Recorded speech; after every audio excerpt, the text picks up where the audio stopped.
Hello, all you hardcores out there. How are you doing? It's Russ here from Porky's Corner, biggest gob in sport. Today we're joined by Andy from Aberdeen. How are you doing, Andy?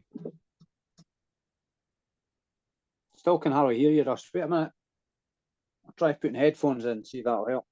Yeah, be a good idea, that, Andy.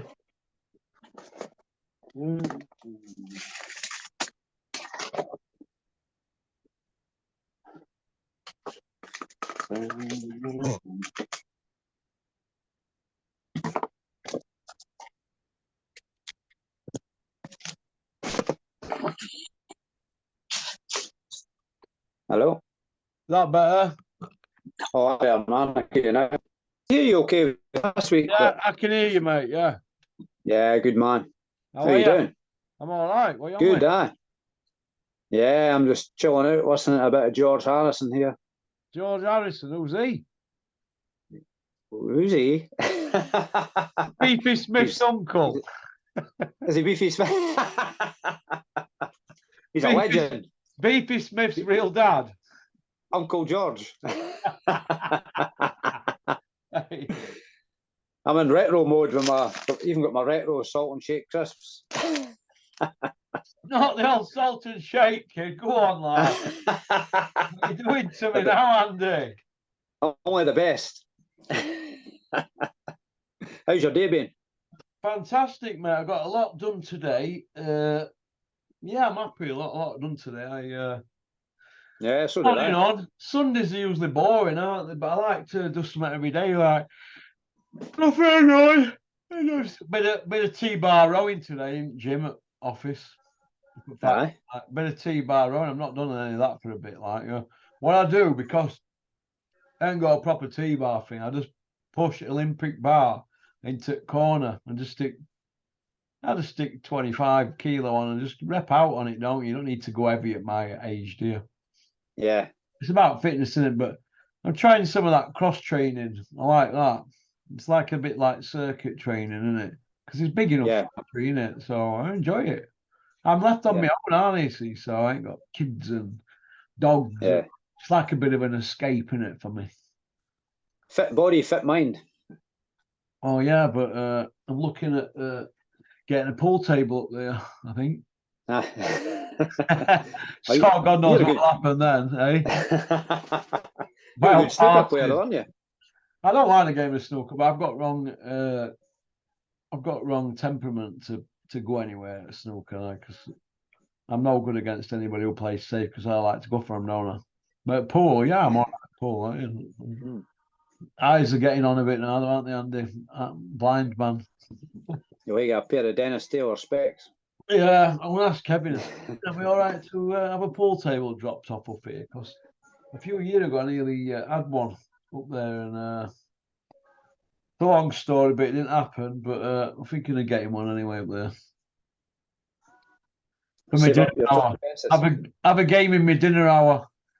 Yeah, save up your 20 pences.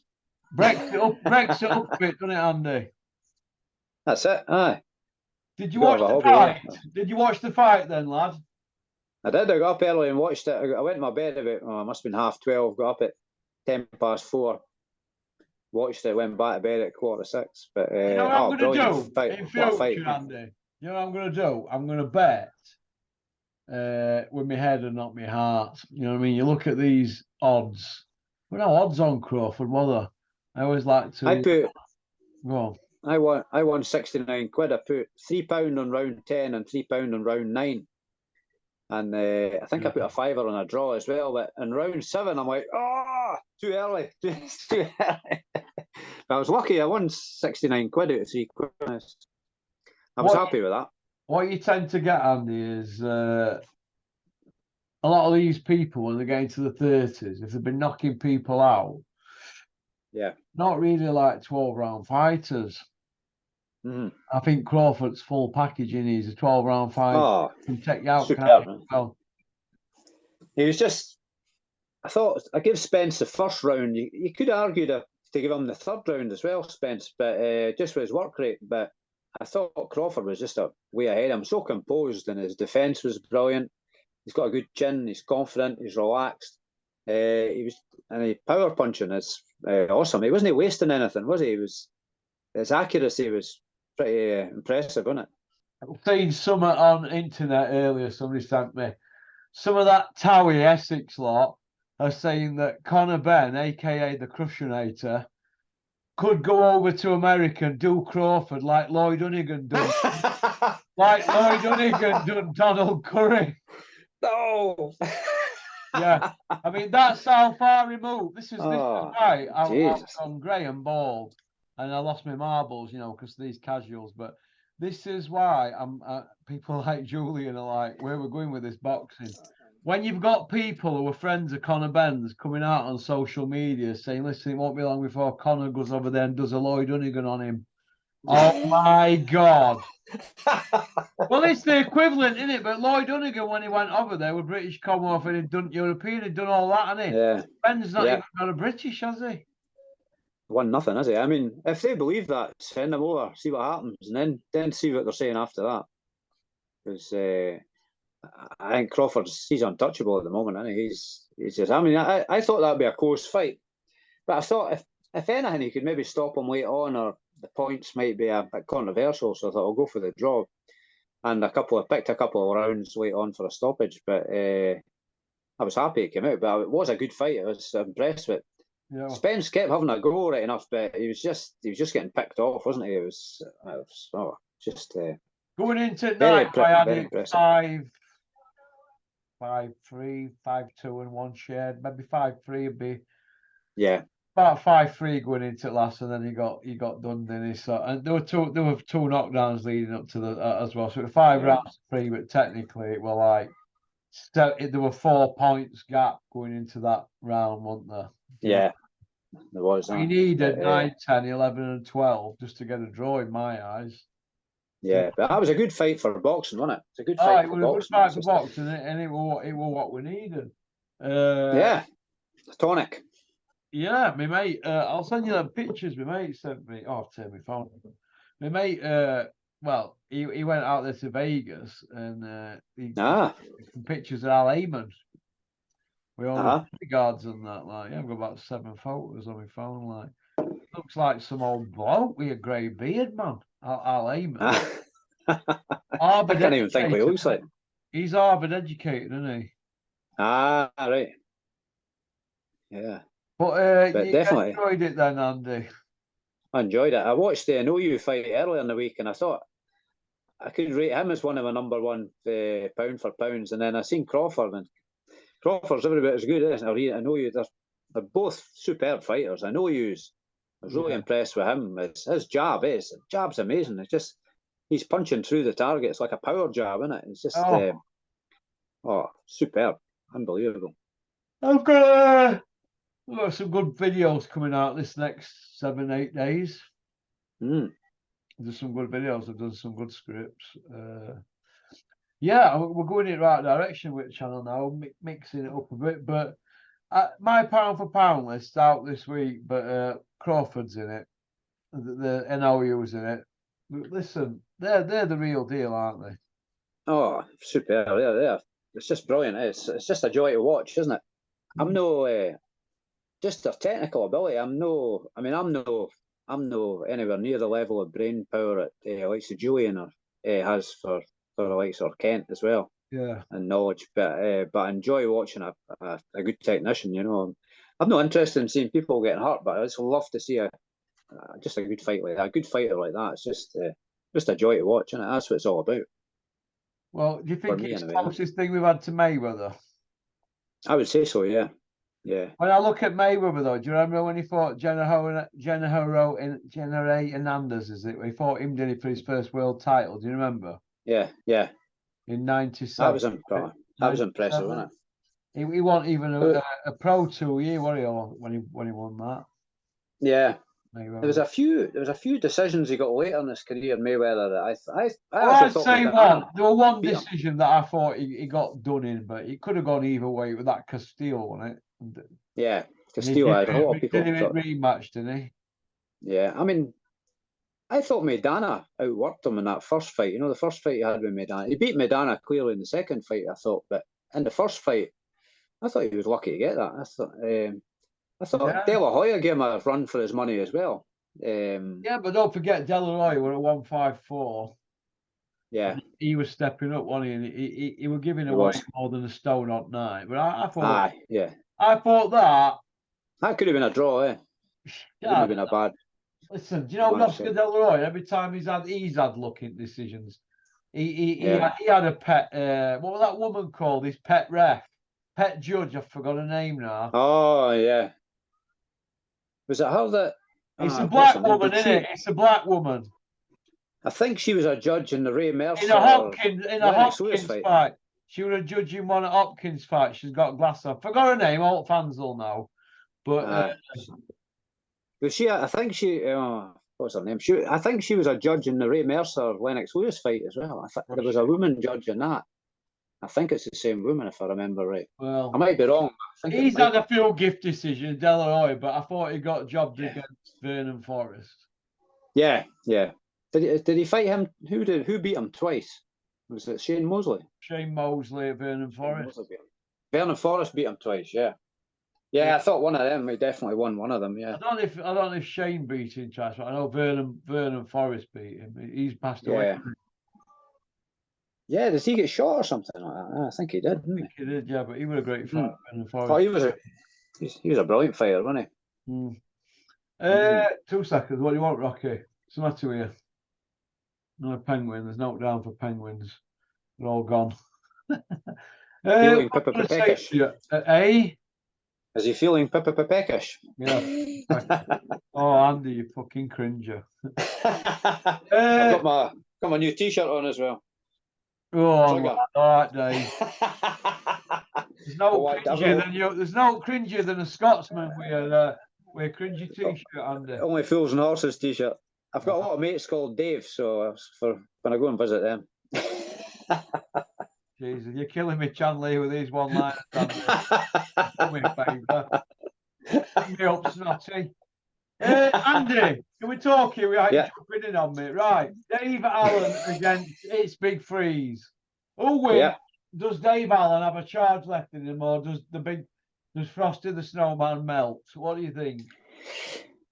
That's a good fight, isn't it? I think that's actually a 50-50 fight. If Dave Allen's motivated, and he appears to have some kind of motivation now, he's settled down with a kid and whatnot. I think you might see the best of Dave Allen. Yeah, I hope we do. I hope it's a cracking fight. I hope it's as good a fight as I think it's going to be. Yeah. But you've got to give Dave Allen a chance. Dave Allen could take him into a war. He stands a chance, doesn't he? I don't know if Big Freeze has probably got a decent chin, is he? Big Freeze. But is he a feather duster, man? Big Freeze. Because Dave Allen's got a good chin, isn't he? Yeah, I don't think Big Freeze is a feather duster, man. They're heavyweights. No. He's a big guy, isn't he? Big old 6'6", 20 clem lump, isn't he? Yeah, if he can punch his weight, he's... I bet he makes a bit of noise on engine. It's Big Freeze. Big Freeze is home. Get me to No, he's got a good amateur career, isn't he? But like you say, he's probably stayed in the amateurs too long. But 32-year-old, mate. Come on, he's only 28. Yeah, 32. He's old man. Then you look at Zhang. Zhang's still going strong, isn't he? Yeah. So I don't know. He's 40, isn't he now? Yeah. So he's probably not got. Though he is older, he's not got so much miles on the clock. But then, same with Joe Joyce. He's another one, isn't it?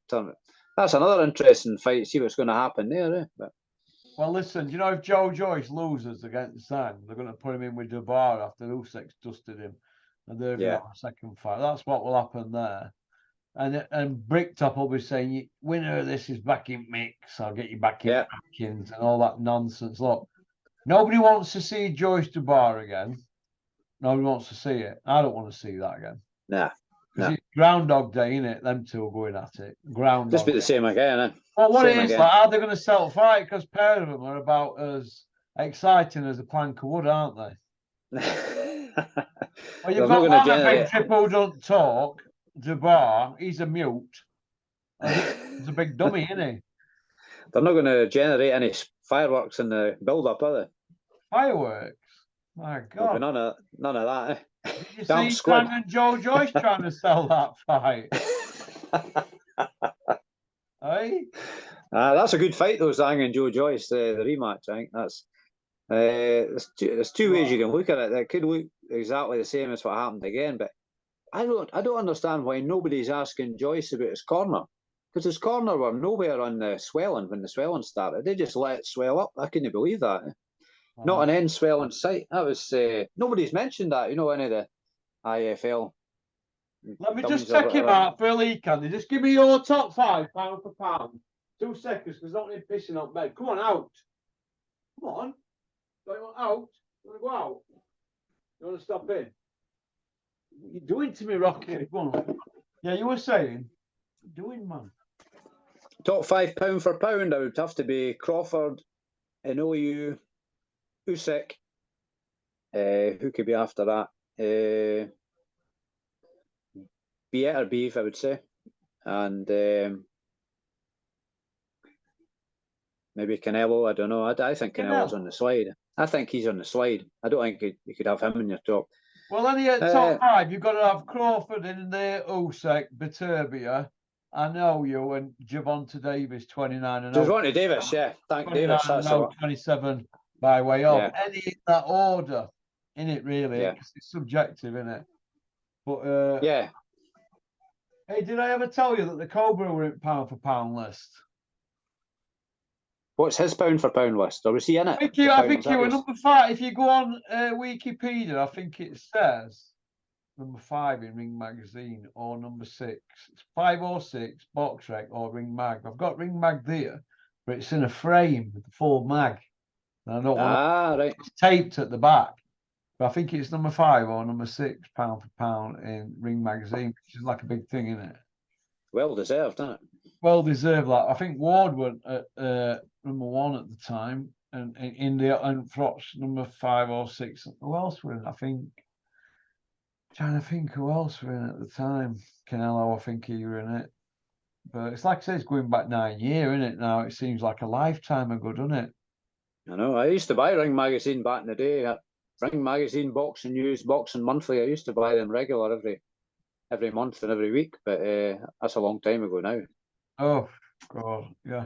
What did you think to crowd and vibe of that Vegas thing? It would a bit good, wasn't it?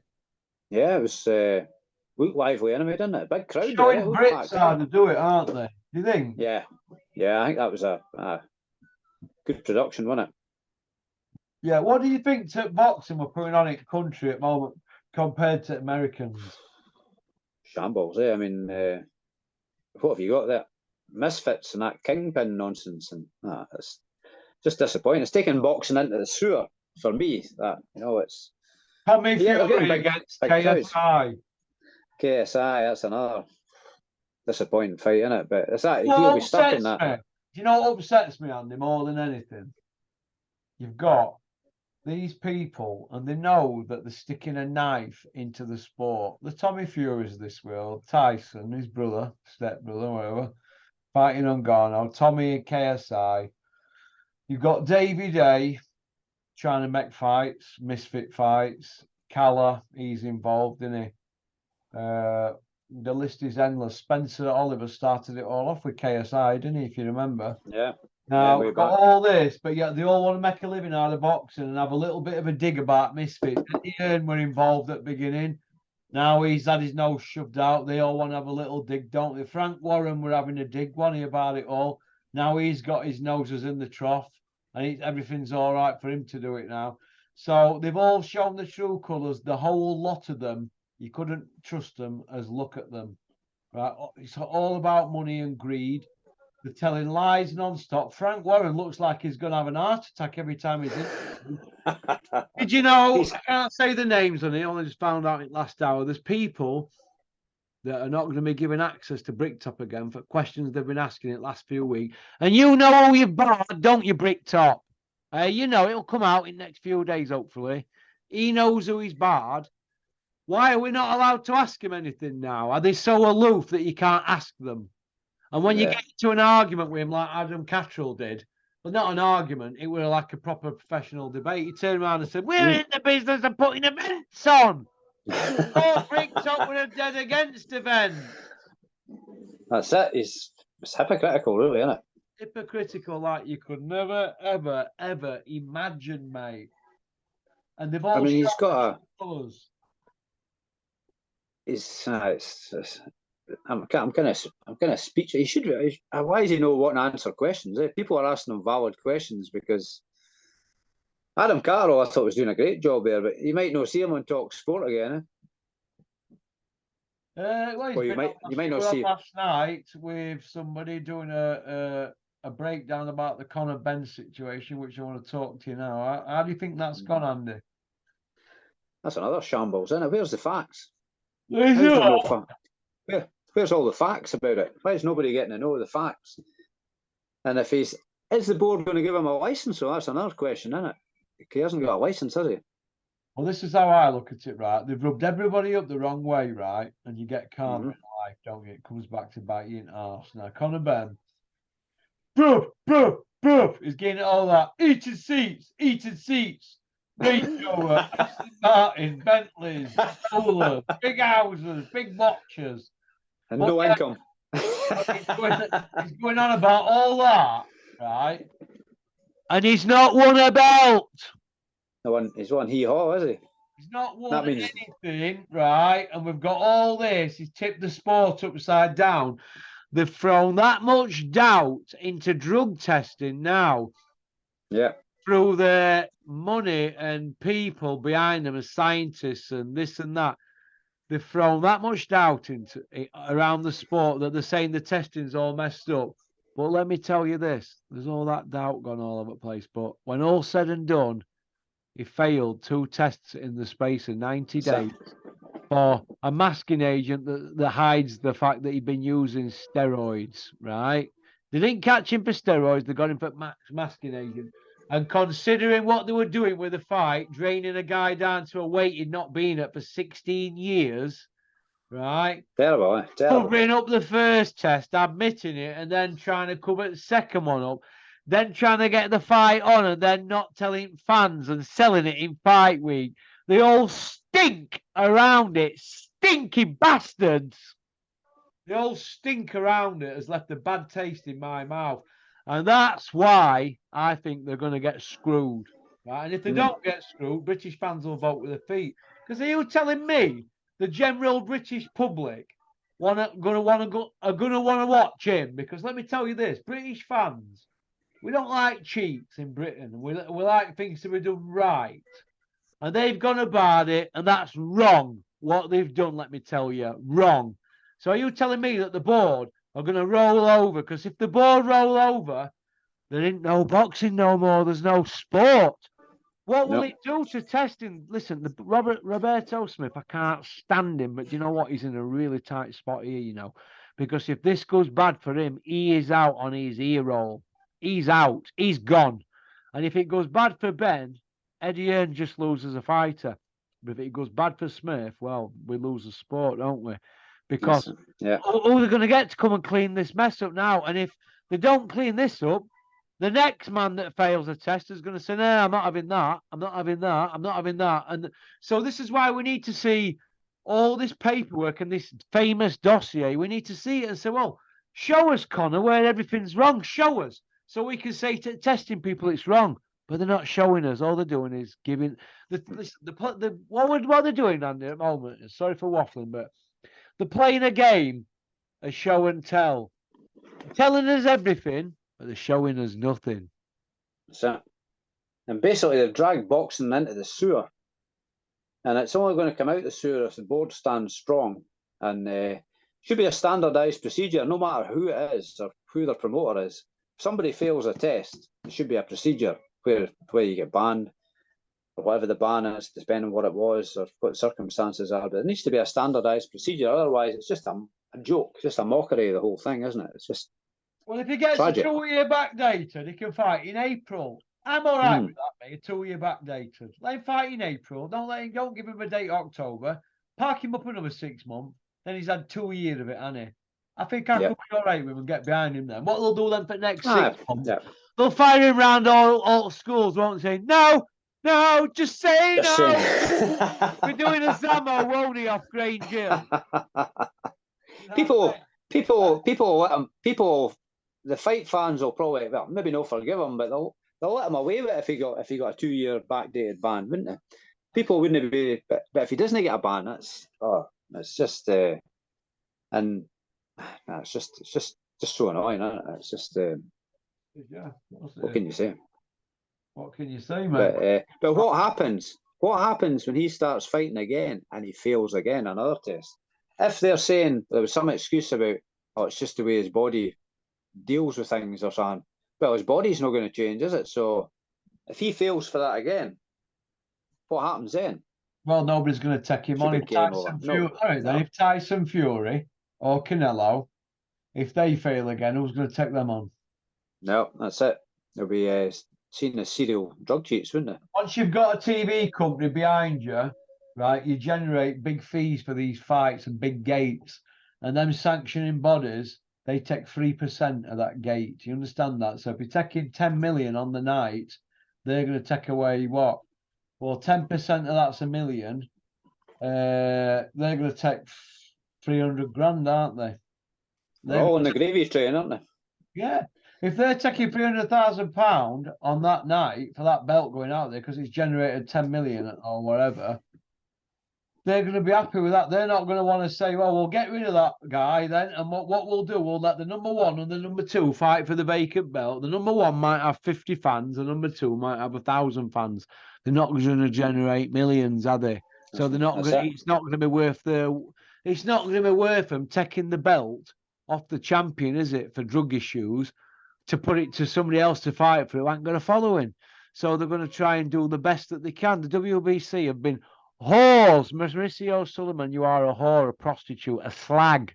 What we call in Doncaster, you're a slag, a scrubber, a wench, a bewer. That's what they are, mate. Bewers, scrubbers, whores. And that's what they are. And you know what? These promoters, they know that, but they're not bothered because they're whores as well, aren't they? Tell me a boxing whore. Tell me one who went to whore who wouldn't sell his own mother down the road. Look at Cali Sarland. He was prepared to put a weight drained Eubank in where. Let me tell you about Cali Sarland, right? He thinks he's the big hard man, doesn't he, right? Do you know him? I put him in my top pocket. If I ever saw him on a wing landing in jail and I seen him, I would put him in my top pocket in space of 1 minute. I say, you get in there and mop that cell out, you dosser. He'll be like a lamb, him in jail. He won't know what to do. Little privileged little boy, he is him. You know what I mean? He's just a little privileged little brat, and I've got no time for him. You know what I mean? No time for him at all. But yeah, they need to move on, Andy, with his boxing game now, border control. Let's get it all sorted once and for all. Let's get this Conor Benn situation sorted. What's the hold up? Let's have some statements out tomorrow. Border control, UCAD, the lot of them. Let's put it to bed and move on. It's been going on a year now and it's become boring.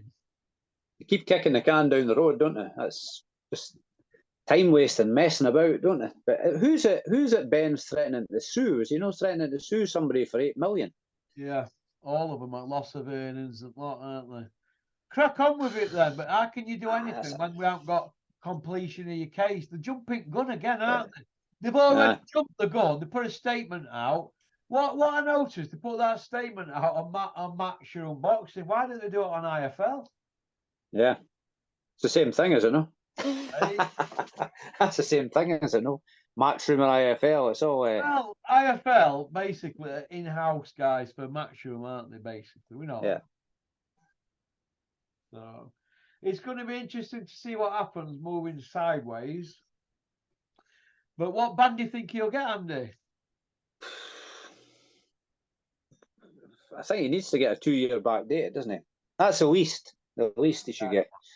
If he's taking a masking agent, what's he masking, eh? So he's a dripping tap called it out, didn't he?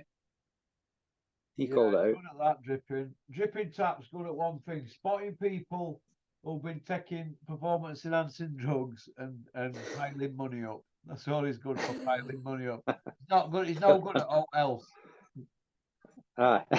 He's never there when you fucking need him anyway. That's all I say about He's a good one. He's polishing his crystal ball, maybe. he's probably Tap will be watching old boxing now, all up and coming boxers. They'll be looking at him and thinking, he's on gear, because he's an expert now about gear. Aye. You want to go on to part 2, kid? Yeah, no problem.